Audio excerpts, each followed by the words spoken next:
Համագումարի օրերին միաբանների համար Մայրաթոռում կազմակերպվեցին թեմատիկ բանախոսություններ։ Նստաշրջանի թեմաներից մեկը նվիրված էր մեր երկրում կրոնական կազմակերպությունների աշխատանքին, բնակչության կրոնադավանական պատկանելության մասին վիճակագրությանը։ Նիստը վարեցին պատմաբան Միքայել Մալխասյանը և իրավաբան Վահե Թորոսյանը։ Միքայել Մալխասյանի բանախոսությունը նվիրված էր պաշտոնական վիճակագրությանը, թե երբանից է Հայաստանի Հանրապետությունում պաշտոնական վիճակագրություն արվել, ինչպես է մարդահամարներում մցվել հարց կրոնադավանական պատկանելության մասին և ինչպես են սկսել այդ հարցի միջոցով վիճակագրական պատկեր տեսնել։ 2011 թվականի մարդահամարն առաջինն էր, որտեղ այդ հարցը եղել է,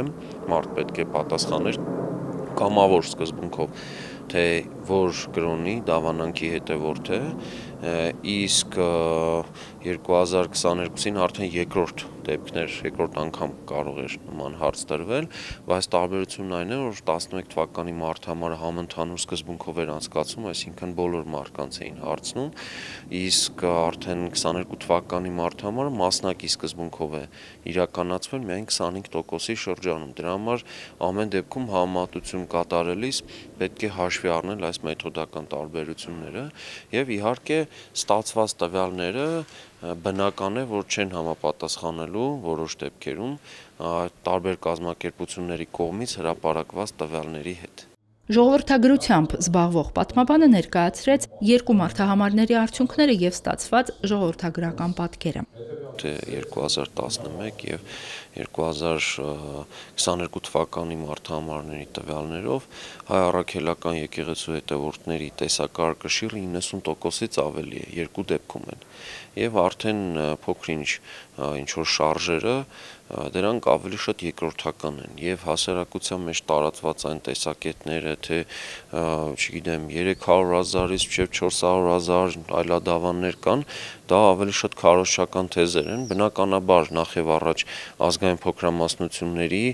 ավանդական կառույցներն են, որ մշտապես գոյություն ունեն և շատ սովորական ու բնական է նրանց գործունեությունը մեր հասարակության մեջ։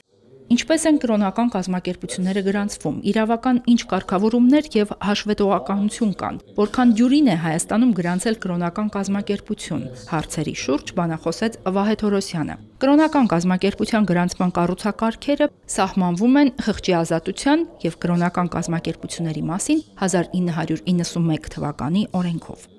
Օրենքը հստակ սահմանում է մոտ 5 պահանջներ, 5-6 պահանջներ,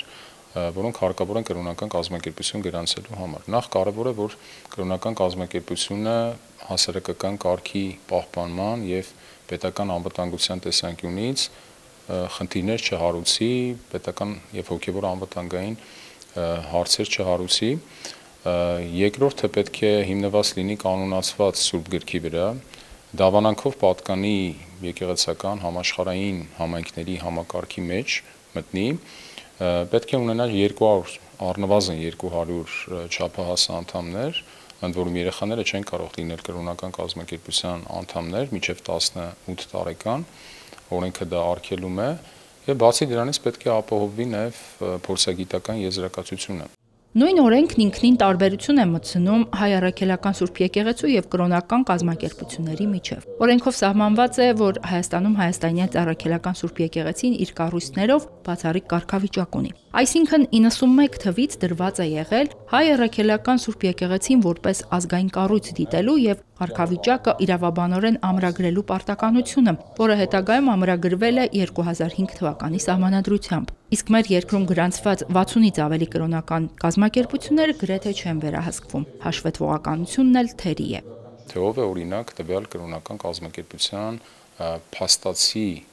ղեկավարը, ով է փաստացի տնօրինում այդ կրոնական կազմակերպությունը, այդպիսի հայտարարագրեր ներկայացում են, բայց առհասարակ հաշվետվողականության, անդամների քանակի, ֆինանսական հոսքերի և այլ առնչությունների մասով մենք ներպետական օրենսդրությունում լուրջ բացեր ունենք։ Մեծ հաշվով չկա էլ այն վերահսկողությունը, որը կարողանա այդ կրոնական կազմակերպություններին բերել դեպի հաշվետվողականության դաշտ, այսինքն չկա այդ վերահսկողության մեխանիզմը։ Շատ կան այսպես որոշակի կառուցակարգեր, որոնք ըստ էության չեն լուծում խնդիրը ամբողջական, այլ կարելի ասել դաշտը թողնված է բարձի թողի վիճակում եւ կրոնական կազմակերպությունները այսօր գործում են շատ դեպքերում չներկայացնելով նաեւ այդ ֆինանսական, նյութական եւ մնացյալ այլ հաշվետվողական իրենց պարտավորությունները։ Համագումարի հնգորյա ժողովների ընթացքում միաբան հայրերը մասնակցեցին Արարատյան շաբաթվա Սուրբ Պատարագներին, որոնք ամբողջացան միաբանական ուխտի Սուրբ Պատարագով եւ կաթողիկե Սուրբ Էջմիածնի սրբազան տոնակատարությամբ։ Իսկ հունիսի 21-ի եւ 22-ին ամենայն հայոց կաթողիկոսի օրհնությամբ կազմակերպիչ հանձնախմբի անդամները մի խումբ միաբանների հետ հովվական առաքելությամբ մեկնեցին նաեւ Սյունյաց թեմի համայնքներ։ Մայրաթորի միաբաններն այցելություններ կատարեցին հայրենիքի պաշտպանության համար նահատակված հերոսների, ինչպես նաև բռնի տեղահանված արցախցիների, բազմազավակ ու կարիքավոր ընտանիքներին։ Հերմինե Հակոբյան, Լուսինե Բալյան, Վռամ Խանամիրյան, Գևորգ Ավագյան, Եկեղեցական կյանք։